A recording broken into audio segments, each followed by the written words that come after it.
All right, welcome everyone to our webinar today. We're going to get started here in just another minute or so.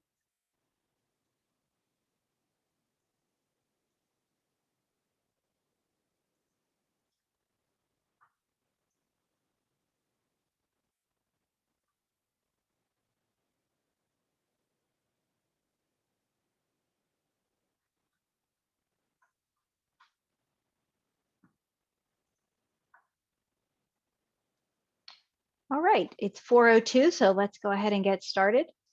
Good afternoon. Welcome to our webinar today. My name is Cindy Cipoletti, and I'm the Executive Director of the Learning Disabilities Association of America. Before we get started, just a few housekeeping things. Everyone will be on mute for the duration of the webinar. There will be a time for Q&A, so if you have a question for one of our panelists, you can type that into the Q&A box in your Zoom screen, and we will address as many of your questions as we can get to. So without any further ado, I'm honored to be moderating this panel discussion with my colleagues today. For those of you who are not familiar with LDA, we are a national organization of parents, students, educators, advocates, and other professionals with affiliates in 32 states across the country. Our mission is to support and advocate for individuals with learning disabilities and to educate parents and professionals on the best practices for the identification of learning disabilities in children and adults. Educating young people to take active, constructive roles in our democracy is important for all learners, but it is particularly important for young people with learning disabilities, attention issues, and other disabilities, who often find themselves marginalized in decisions that affect them. That's why the Learning Disabilities Association of America and Emerging America are proud partners of the Educating for American Democracy initiative, an important new movement to reprioritize the importance of history and civics learning within K-12 education. Students don't hear much about disability history in schools and how individuals with disabilities have played a role in civics and in our country's history. At LDA, we know that children with disabilities need to have a voice and understand how they fit into our nation's history, current events, and future opportunities. It's critical that students with disabilities know they have an integral role in civics and that their voices are important and need to be heard. They are part of the process, but students with disabilities don't always see themselves that way. They see laws and policies and decisions being made about and around them, but not necessarily with them. So we are really excited to partner with Emerging America and support this EAD initiative.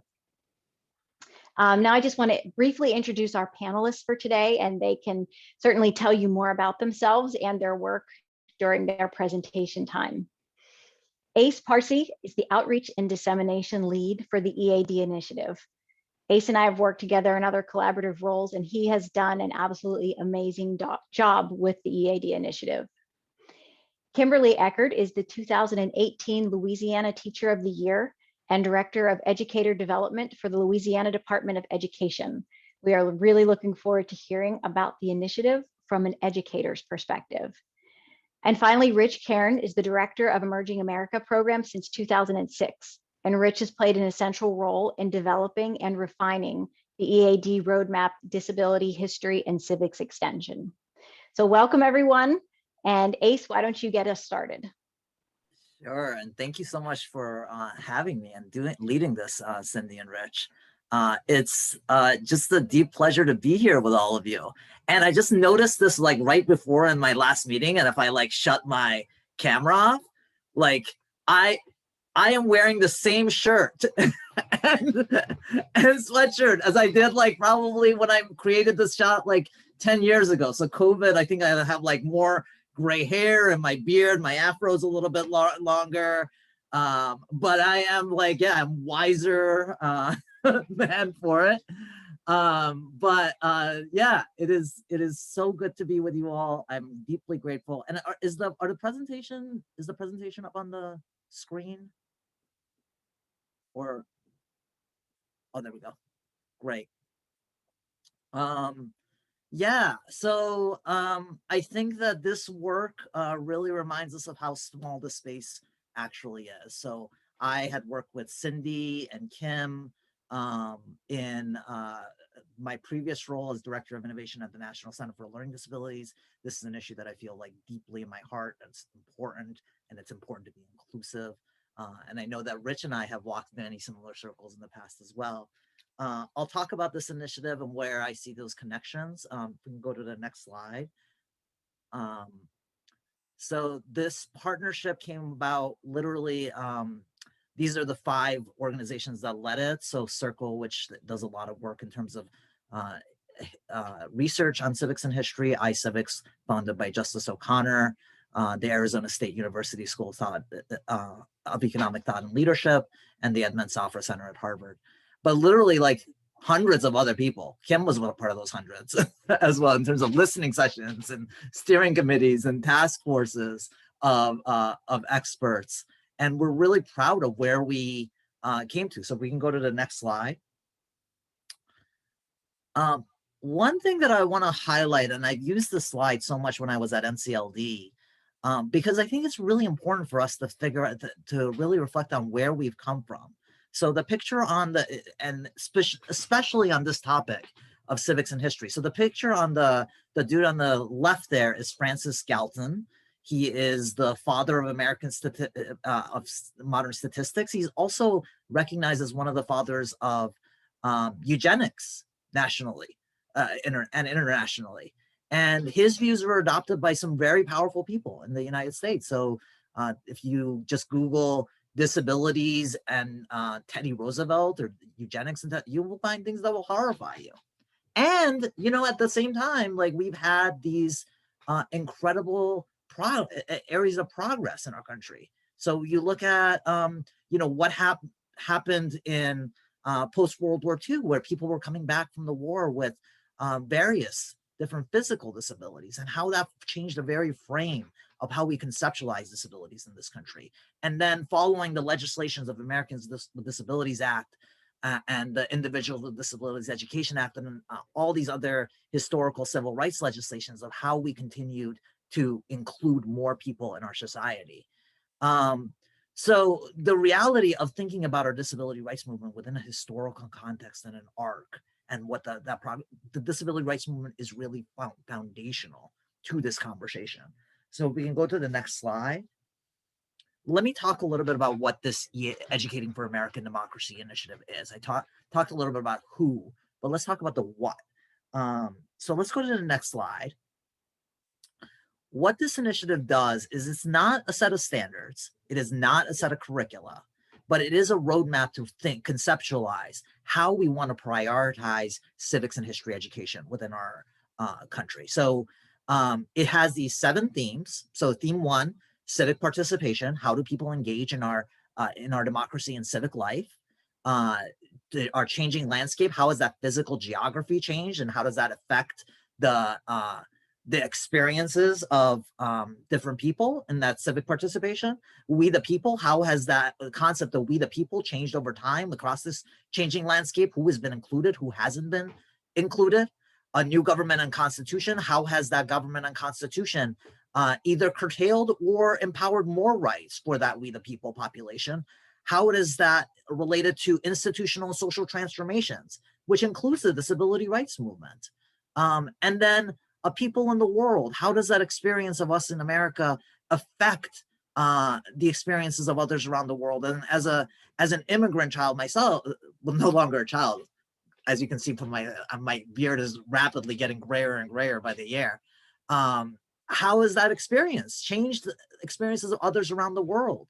And then contemporary debates and possibilities, sort of the what comes next, how do we continue to perfect that union? Now, within each of these specific themes, and one of the things that's really excited me about this collaboration that we've seen between Emerging America and LDA, is that we can see very clear connections to the disability rights movement. So how have people engaged in civic life? That has changed for people with disabilities across time. What's caused that to change? How is the landscape following civil rights legislations like the ADA or IDEA and accommodations that we have? How has that changed the very landscape? At what points have people with disabilities been incorporated into that conception of we the people, and how has that evolved over time? How have laws cemented or at different points curtailed those rights? What has been an institutional social transformation for people with disabilities? And how has the international experience affected the American experience? How have experiences in America affected others around the world with disabilities? And what does it mean in terms of creating a more inclusive society in the long term? What are those key questions that we need to do? So what this provides is it integrates and allows civics and history to speak more coherently together, so that they're telling a common story. And Cindy, Richard, if you guys can give me a thumbs up. I know my screen is blinking a little bit, but I'm hoping that my voice is coming in good. Good. Okay, so next slide. And then within those tensions, we are very explicit about these design challenges, where there's just some of the inherent tensions that every single history, civics teacher, anybody who's wanted to teach in this discipline has to confront every day. And those include issues of how do you motivate and include that idea of student agency while sustaining, it's not just student, but just individual agency while sustaining a collective republic. How do we tell some of those challenging stories, histories of Galton and Roosevelt, but also tell the amazing progresses that this country has had that have influenced every other country in the world in that sense as well? How do we simultaneously both value and talk about the dangers of compromise for a free, diverse, and self-governing people? How do we tell that plural story of America that includes those stories of people that we don't often tell, while still having a shared American story? And how do we balance that concrete and abstract? So all those things are, again, like in the similar way to these themes, are also so germane and relevant for our students with disabilities. Like that balance of the challenging past with the progress. How do we tell both of those stories? How do we balance that concrete and abstract together? How do we tell the full context and build in principles of self-advocacy and self-determination as we do this work? Next slide, please. So that is where we're at. We are at the precipice of something really, I think, great. And we know that our country needs this, particularly right now when you see the toxicity between people who are maybe different, come from different ideological viewpoints. How do we have these conversations and still have a shared identity as a people? That is really what we're getting at. And how do we continue to move that progress forward for all populations, for all students, and have them be able to see themselves in that history? So this is not a national curriculum. It's not a mandate, but it is an incredible tool for us to reprioritize at this moment in our history. How do we reprioritize the importance of civics and history education? If we can go to the next slide. And the why now of this, if we go to the next slide from here, we've seen it over the course of the last 60, 70 years with Sputnik, that we refocused this country on science education and what we accomplished, with A Nation at Risk and and efforts that brought our attention back on literacy and math. And this, events that we are seeing in our society every day, really highlight why the January 6th insurrection, what we're seeing every day in our news and how we talk about each other and talk to each other, really highlight a moment where we need to take stock of the role of civics and history in our K-12 education experiences and how that affects all of our students' experiences, including those who have disabilities. If we can go to the next slide. And that investment is direly needed.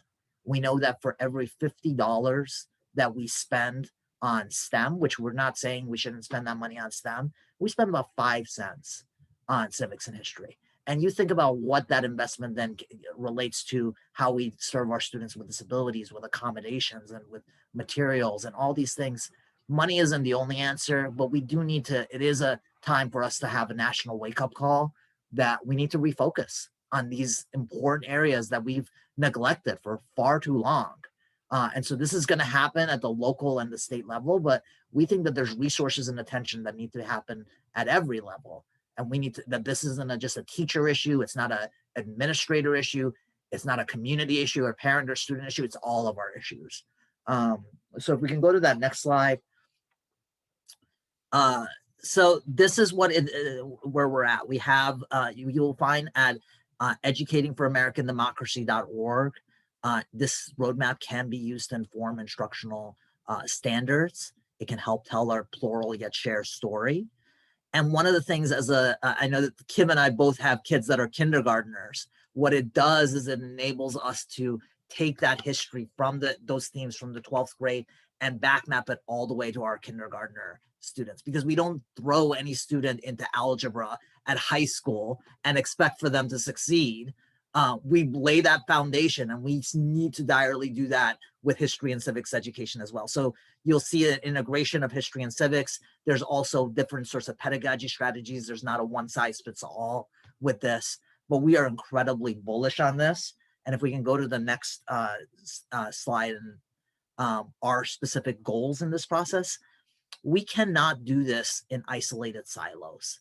So as I mentioned, this is not a State Department of Education, or it's not any one stakeholder that makes this happen. It's all of us that do it. And so if we go to the next slide, it's easy to put these sort of numbers on there, especially at the beginning of an initiative. But we need it. I mean, as a national conversation, all of us feel it in our bones that we really, really need this. So our hope, and we have an ambitious goal, and we can only achieve it with folks like you who are on this call leaning into this. We would like 60 million students to have access to high quality civics education. We want 100,000 schools to be civic ready. We want 1 million teachers to be able to really have the skills to be able to implement this inquiry-based approach, which is not about giving students the answers or what our biases are, but really inspiring the questions for them to discuss and develop these competencies, develop these capacities, and do so in a spirit of civic friendship. So that's my spiel, and I will pass it back to you, Cindy. Thank you so much for your time. I hope I didn't go too long. No, that was great. Thank you, Ace. So we are going to turn things over to Kim now. And I think Kim has some slides that she wants to share. So Lauren, who is running tech for us, can you allow Kim to be able to share her slides? Thank you. Take it away, Kim. Okay, thanks, Cindy. Always feel so news reportery in a Zoom chat. The good news is I've only got one thing to share, and it's a picture of my students, because I just don't know how to enter or exit a conversation without them. So I'm going to go ahead and just share my screen right now so you can take a look at my classroom. And the thing about my classroom is it's been here for a while. This is my 14th year of teaching, which is pretty amazing. And I always talk to Ace, like I feel so fraudulent whenever I talk about civics, but the truth is there's no way to separate civic education from all of the things that I've taught. So I'm a special education teacher, I'm an English teacher, and whenever you look at the pictures around here, this is the last 14 years of my life, right? And the idea that my students should be civically engaged, the idea that all of my students should understand about the abilities and the presence and the beauty of everybody around them in our classroom, that has always been present as well. And so just to give you a little bit about what I do now, my day job is I'm the Director of Educator Development at the Department of Education, but I still teach. I still teach virtually for West Baton Rouge in Louisiana. I still have a proud group of students over 2 schools that I'm still able to bring this information to.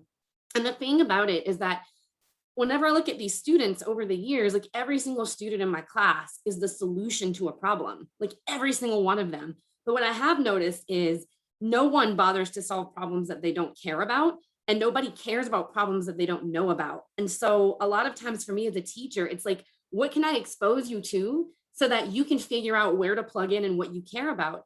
And the beauty of this and teaching this way is that my students care about so much. They care about everything. And the best part is that they don't have to wait until the day they graduate to enter a world that's theirs. I make it my primary responsibility to students that the minute they enter, regardless of their background, regardless of the myriad of strengths or challenges that they have, they are already part of this world. They are already a powerful player. And it's just, none of us just know that. We're not born intrinsically believing that we've got more power than we can possibly measure or understand. And by the end of the school year, that's what I hope I give to my students. And so I did want to share a few things. So the bottom of this picture is just my empty classroom, right? And it's empty, without students, without vibrancy, without life. That's all it is. It's just seats. And whenever I think about this roadmap and the idea that we can really start to connect experiences for all kids, no class should be just kind of one-dimensional. And I love that with this roadmap, it really focuses on the identity of these students. And it's those students that it takes to fill this classroom with beautiful things. So going way back, and I'm sorry, I have to, like, sorry, not sorry, but I'm just going to share some of the work of my students about whenever you actually set them up to engage with challenges and you actually set them up to be a part of their communities. This picture at the bottom left, this was a group of girls in a reading intervention class, and we were reading stories about activism and identity. And so these girls ended up starting a Girls in the Run and petitioning people in the community to come out and support them more. And many of these girls had disabilities. Some were physical, some were intellectual, some were, learning disabilities. How many students can say that they started their own grassroots organization in their school? And the answer should be every student, if that's what they wanted to do.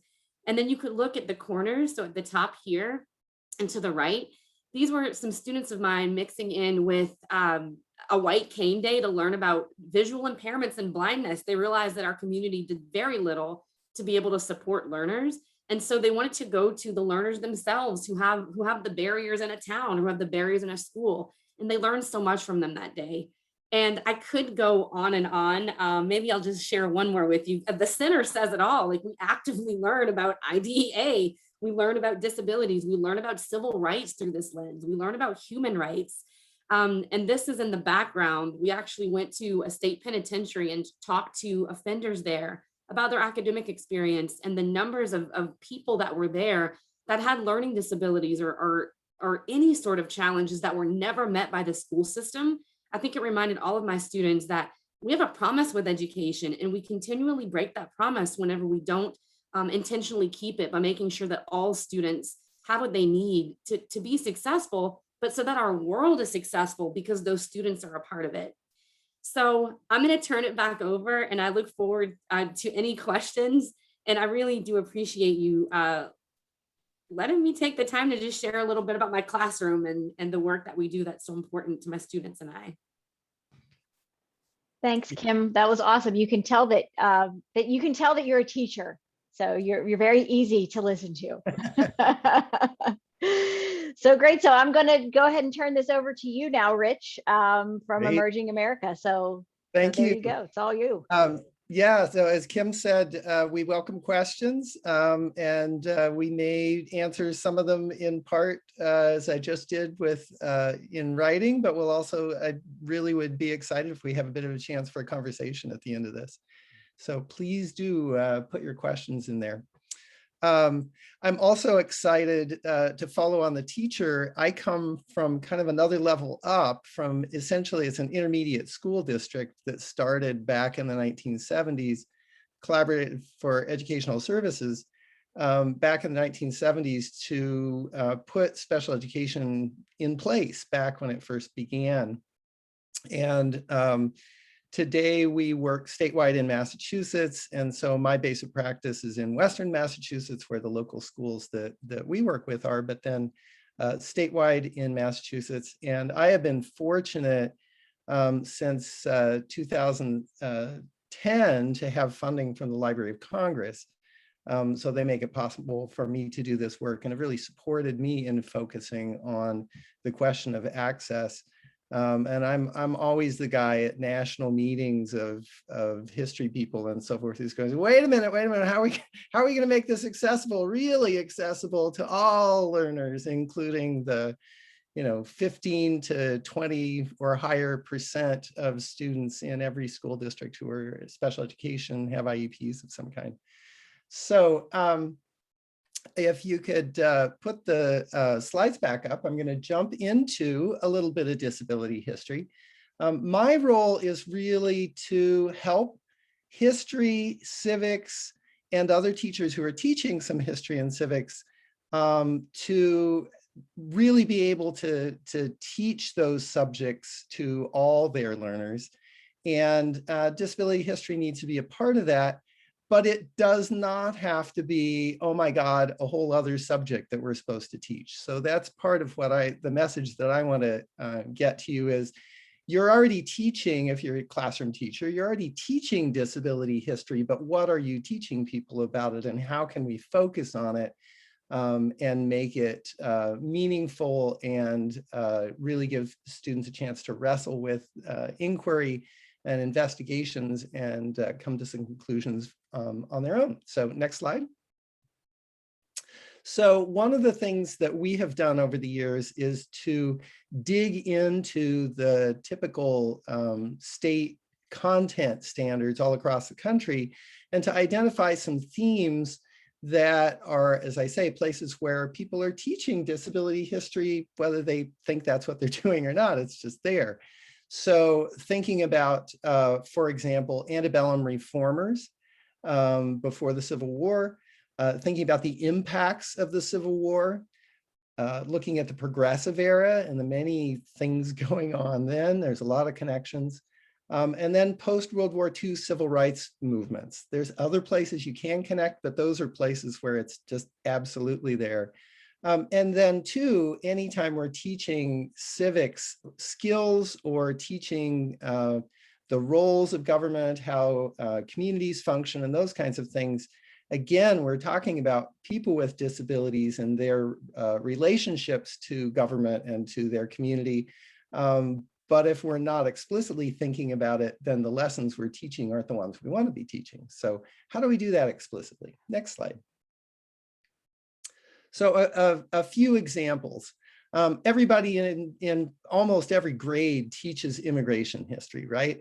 So here's a photograph that lots and lots of people have used talking about the stresses of being on Ellis Island, which is where this photo is from, and thinking, oh my gosh, are they going to let me in? Well, let's back up a second and say, what is this person, what is this guy in the uniform actually doing? He's inspecting their eyes. And his authority to do that is based on the 1882 Immigration Act, which said, any convict, lunatic, idiot, or any person unable to take care of him or herself without becoming a public charge shall not be permitted to land. So it's his job to keep out people with disabilities. If we show that photograph and we don't explicitly talk about that that's what's going on, then the message we're sending to kids is, well, maybe that was okay. And we can have a discussion about what was going on at the time. It was a different era and all that kind of thing, but we need to have that discussion. Next slide. Okay, timeout. Now, I'm sure several of you heard me read those words and cringed as I did so. But when you look at history, when you look at primary sources, those things are going to come up, and better that we teach students how to do so respectfully together as a community, and to do so explicitly rather than, again, kind of letting it pass through and not think about it. So you need to set ground rules, and students need to understand that, okay, if I'm quoting a passage from a federal bill, then of course I'm gonna need to use those terms. Does that mean I can use them in class? Absolutely not. Does it mean I can joke about it? Absolutely not. So set the ground rules, discuss it, and then confront it, think about it, help students wrestle with it. That's the point of inquiry. That's what the EAD is all about, is thinking about roles of people in history. Okay, next slide. All right, another place where many teachers teach eugenics or some aspect of it. And again, here's some pretty offensive language. The 1927 Supreme Court decision, with the decision being authored by Chief Justice Holmes, closed by saying basically it's fine to sterilize people with disabilities. 3 generations of imbeciles are enough. Now that court case has never been overturned. And so we need to look at that and say, what were they saying? What was going on? Why were there so many people across the political spectrum, conservatives, progressives, Republicans, Democrats, who were in favor of eugenics? What was going on with that? And so in a lot of civics courses, students are looking at Supreme Court decisions. They may even touch on this one, but why not look more closely at this one as you're looking at Supreme Court decisions? It's a pretty important decision because of what it says about identity and citizenship and agency. Okay, next. So a more empowering set of stories are looking at the civil rights movement after World War II, and it actually begins, the story of disability activism actually begins in the 1930s, before World War II. It's not usually told that way, but it does.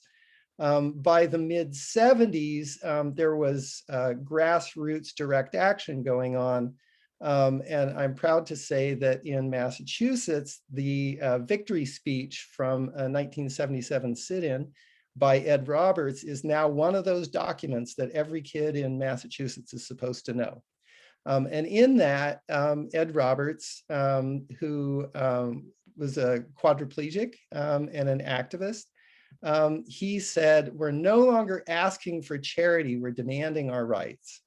So again, thinking about the parallels between this and other civil rights stories, every US history course teaches the civil rights movements. Let's look at disability history and see what its relationship is. Okay, next slide. So why teach disability history? I've been talking a little bit about how to do it. And the image on the left is making the point again about the Civil War. This is post-Civil War. It's a political cartoon where Columbia, America, is saying, shouldn't we respect this man? It's an African-American Union veteran who lost a leg in the war. And she's saying he's earned the right, essentially, to citizenship. And that was part of the case being made for the 14th and 15th Amendments. And so pretty big in American history. And again, it's a story that we can tell without having to take a whole lot of extra time to do it. So those stories are exciting and engaging. There's great primary sources, great personalities, all those things we look for in a good story throughout history. So it's a way to engage learners. And in particular, students with disabilities can say, okay, where would I have been? What would life have been like for me at that point in history that we're discussing? It's also a way to correct demeaning views of people with disabilities. So we should be taking on Justice Holmes and saying, even at the time, the way he approached people was, there were people who were offended and horrified by that. So we can look at that and we can look at, well, it's definitely not appropriate to think that way today. And all of those sterilization laws were overturned state by state by legislatures rather than the Supreme Court, but things have changed. It's also, I just love working with primary sources, and there's a whole rich set of stories to bring to teaching all of civics and history out of the disability history stories. And in many states, I know I've looked closely at Massachusetts and California, Colorado, Virginia, and Kim could tell us about Louisiana. I'm betting there too. One of the things we're trying to do in state standards is to expand the historical record, not to exclude anyone, but to make sure that students are exploring the stories of all citizens. And so that's a key reason. So next slide. So those are all great reasons, but bottom line, it comes down to it's a social justice issue in terms of respect for all citizens. And so the historian of African-American history, William Loren Katz, said, if you believe people have no history worth mentioning, it's easy to believe they have no humanity worth defending.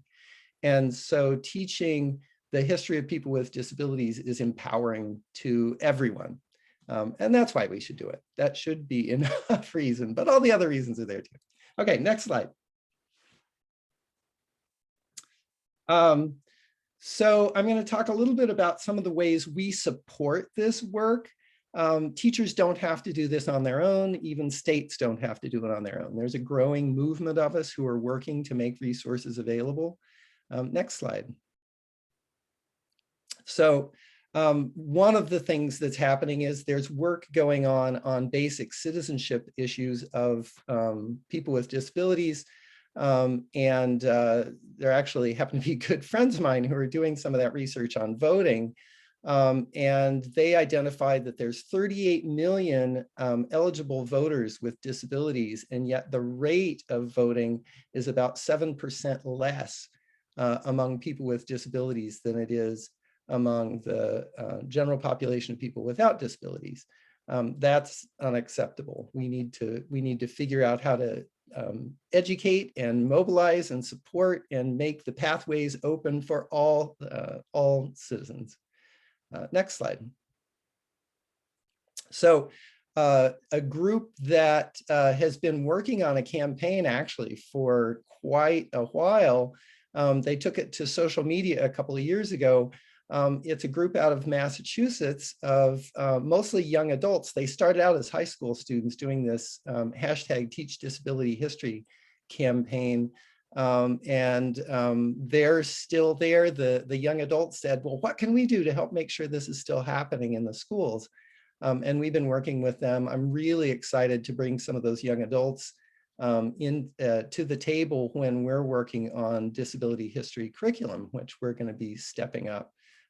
Coming up with a coherent K through 12 disability history curriculum that meets state standards for many states. So I'm just excited as can be to be working with these young adults and young people. Next slide. One of the institutions that I've been working with for many years, they're partly who got me involved in all this in the first place back in about 2007, is a thing called the Disability History Museum. It's a fully digital museum with thousands of primary sources and some excellent curriculum on the 19th century. They don't have a lot of current material there. Although this photo that they make available is from the 1990 campaign to get the Americans with Disabilities Act passed from a famous event called the Capitol Crawl. Next slide, please. And I would be remiss if I didn't mention the Library of Congress, my main sponsor, as a great place to go to get students involved in doing research on these topics. Their historic newspapers collection is a great place to go, and their oral histories of veterans is a great place to go. One of the things the library pulled together is a set of their veterans oral histories where people are talking about being veterans who have disabilities. Next slide. So the resources that we provide, and we try to be a portal and a connection to others. So if you've got a resource we should know about, connect with me and let me know about that. And we're going to share a link to a survey, a quick survey, which is a good way for you to give us information to get in touch with us and work with us. But in our work, we offer lesson plans and practical tools and resources to support making history and civics accessible to all learners. And our project is called Accessing Inquiry. Next slide. One of the things that we have is a portal called Disability History Through Primary Sources. And it includes accessible lessons written by teachers that we've polished and published on our site, and primary source sets, so you don't have to go do all the research, original research yourself. And then in particular, we focus on disability history and immigration history. We also have a lot of strategies that are all about making the teaching of history and civics accessible in the classroom, at the classroom level, make it accessible to all learners. Next slide. So I've been talking a little bit about text sets. This is one of our text sets on the campaign for the Americans with Disabilities Act. And this is the example of the kind of thing that we have on our site. So it's photos, it's documents, it's legislation, speeches, some literature, in this case, a children's book all the way to the top about the Capitol Crawl, written by a girl who was there who's all grown up now and wrote about her experience. Next slide. And we do a lot of work in Massachusetts directly with civic engagement projects. This was part of a statewide civics conference that I directed on behalf of the State Department of Education. And one of the things we insisted was, we got to have students there. So the document there is way too small to see, but I just wanted to give you an example. We really work hard to make practical tools available. That particular one happens to be a rubric for making all the students working on a civics project responsible for making sure that their project is happening in a fully inclusive way. The teacher can only do so much. The teacher has to do a lot, but the students ultimately need to take responsibility themselves. So next slide. And one of the core tools that we offer is we now have this summer 3 separate graduate courses, which can either be taken for continuing education units or graduate credit. One just straight up teaching disability history, which is more of a history course. A second one, accessing inquiry, our project title, for students with disabilities through primary sources. We've taught that one in many states and online. We've had something like 400 teachers take that course, complete that course by now. And this summer we happen to be doing a program on New England history with a thing called the Dublin Seminar. So that's kind of a fun end of June course that you might sign up for. Next slide. And we have some events just coming up in the next month. These are 1-hour webinars. The first one is those Easter Seals young adults. They're going to be doing a presentation on how they do what they do and what they're doing and why they do it on April 28th. Then we're working with the Maryland Humanities, has prioritized creating some text sets and an inquiry-based model using some disability history stories, and we're featuring that. And then the Right Question Institute, if you haven't heard of them, go Google it and you will be happy you did. And they have created some documents and approaches to making sure that the question formulation technique, their tool for helping students learn to ask good questions, how to make that accessible. So we're doing a workshop on that. And this is just our stuff. There's more and more things beginning to happen around the country, and I'm excited about that. And again, share your events with us and we'll help spread them with others. Next slide. So I mentioned that we would like for you all to join us in this effort. And if you type that URL into your browser window, either after we're done or maybe while we're taking questions here, you can fill out a quick survey, and in that you can give us your contact information and say, yeah, I at least want to find out more. I'm not going to totally commit to coming to a bunch of meetings, but I at least want to have you guys follow up and tell me what else is going to be going on. And partly based on how many people are involved and what kinds of interests people have, Cindy and I are committed to following up with you all and figuring out what's next. All right, that's my bit. Thank you, Rich. Appreciate that. And actually, we will put that link up in the chat so that you can actually just click on that and it'll take you directly to the survey as well. Okay, we have about 10 minutes. Well, actually, more like 14 minutes for some questions. So I'm gonna just throw this first one out there. I'm gonna give it to Ace, but I really would like to hear from Rich and from Kim as well.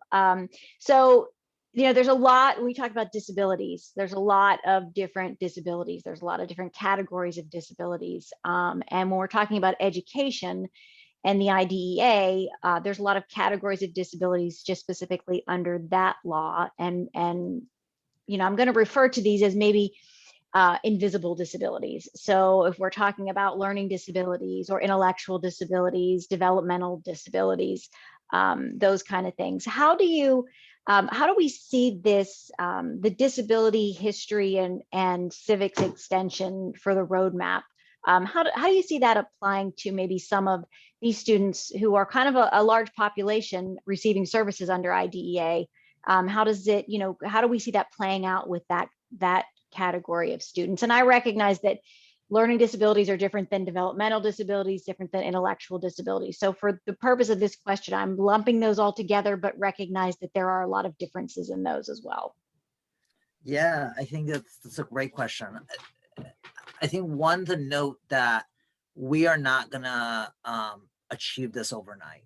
So this has got to be a continuous effort and investment of everybody who's on this call, and I'm just grateful for Emerging America and LDA for taking this sort of leadership on this. But there's going to have to be a lot of different resources, right? So like Rich mentioned, a lot of different curricular options. I think so it's one of the things that if we are advocates for inclusion, we want any of this, EAD, any materials that are aligned to the EAD, from a variety of different providers to themselves be accessible, to consider the varying learning needs. And aligning with principles of universal design for learning is a start, but also really thinking about every one of those kinds of different categories and experiences. And I think I was really struck by Kim's point. I think this is a way to honor the individual, the humanity of that person. Unless you do that, you can't really get to some of those other principles of self-advocacy and self-determination that we really uphold in special education. So I think that one of it is we need to make sure that all materials are themselves accessible.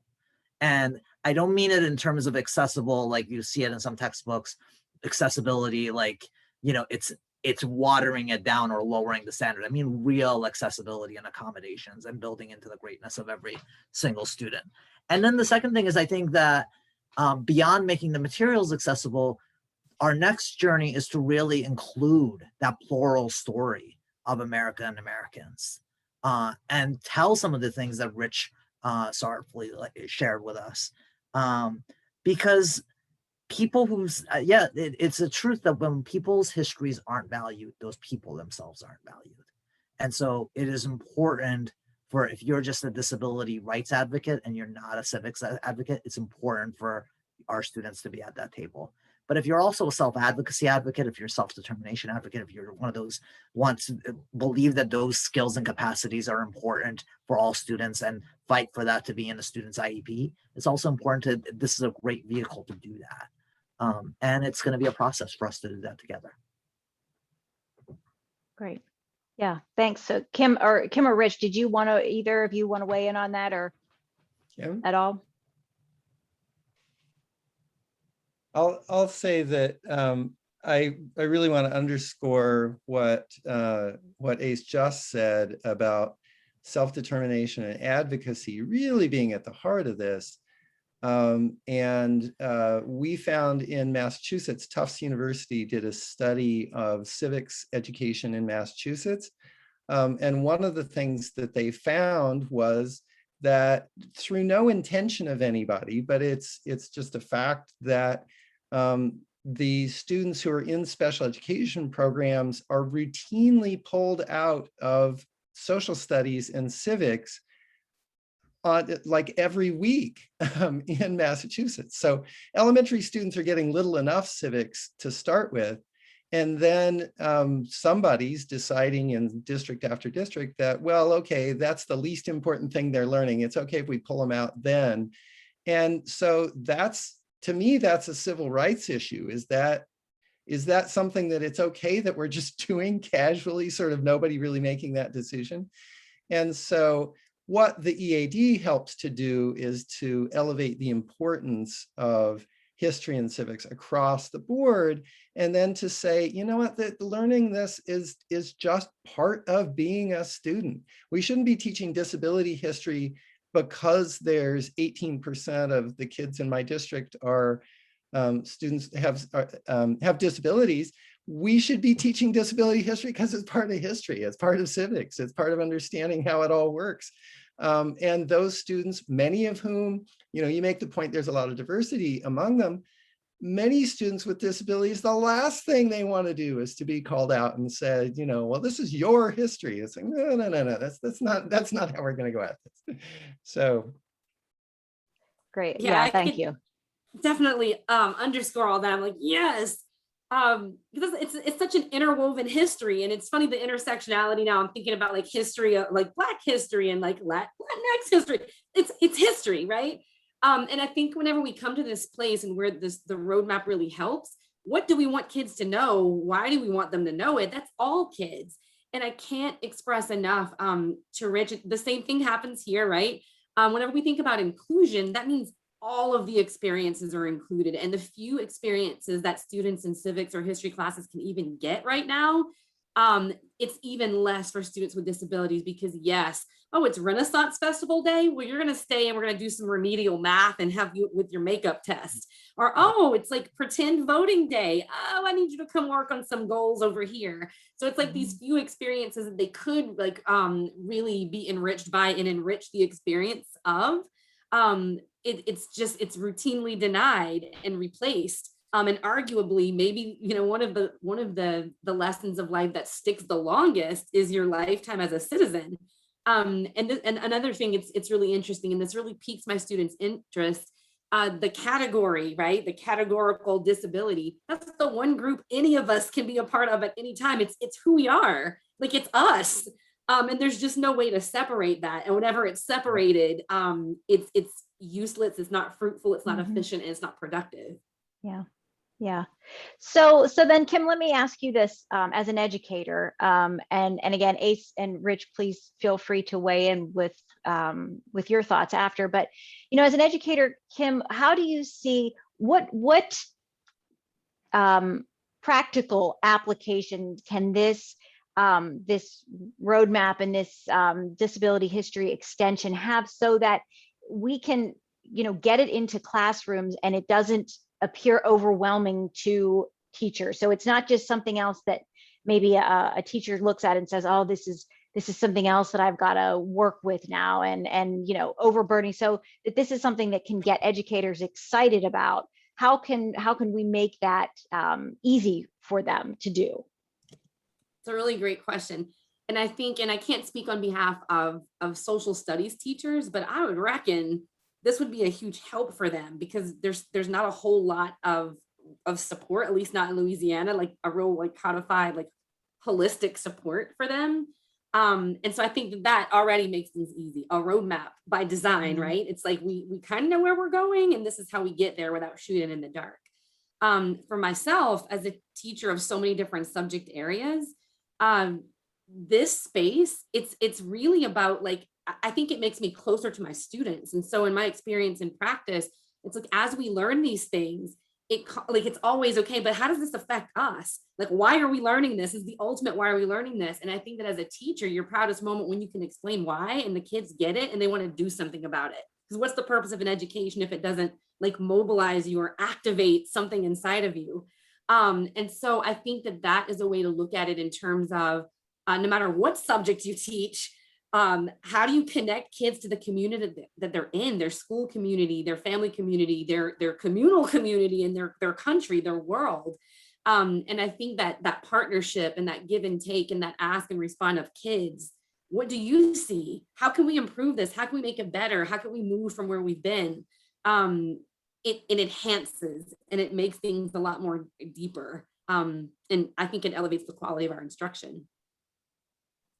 Yeah, great. Thank you. Thank you for that. And I do want to be mindful of, Ace, I want to give you an opportunity to share the whole reason that we're here today. So to kind of unveil the disability history and civics extension of the roadmap. So I want to turn that over to you and let you talk about that, because it's been such a pleasure to work with you on this. And I really think that the product that has come out of this is going to be so helpful for so many people. So so the floor is yours. And would you like us to share it on the screen?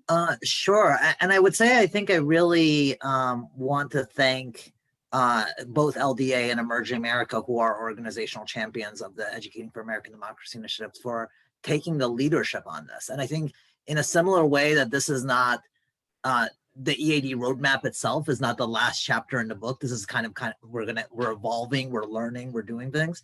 This itself, this resource that LDA and Emerging America put together, are not the end of that conversation. I know that I don't want to speak for you, but I know that this is going to continue to evolve and we need lots more resources. So I just want to, I want to thank your leadership, Cindy, and your leadership, Rich, for leaning in for what this conversation has been, that this is important for students with disabilities to be included and to extend it. And we encourage you, everybody who's listening, to partner and share, partner with LDA and Emerging America, share this information and be a part of the discussion, because we need to do this as a broader collective effort, and none of us can do it alone.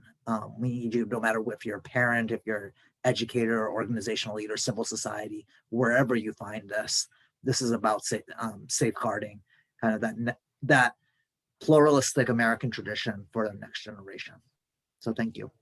Yeah, I just put a link in the chat. It says roadmap link, and that takes you to this draft. We're really just excited for people to give us input and feedback on it. So do that, fill out the survey, but stay in touch. Yeah, so thank you. I want to thank our panelists today, Ace and Kim and Rich, for sharing your expertise, and especially thank you, Ace, for kind of getting us involved with this, and for doing such important work, because I think this is so important for our country, where we are right now and going forward. And we're really excited to see where this is going to go. So please, if you can, please fill out the survey that's in the chat. And feel free to also click on that link that takes you to the roadmap. And, we'd look forward to your feedback. And thank you for joining us today. Everybody have a great day. Thank you. Bye. Bye-bye.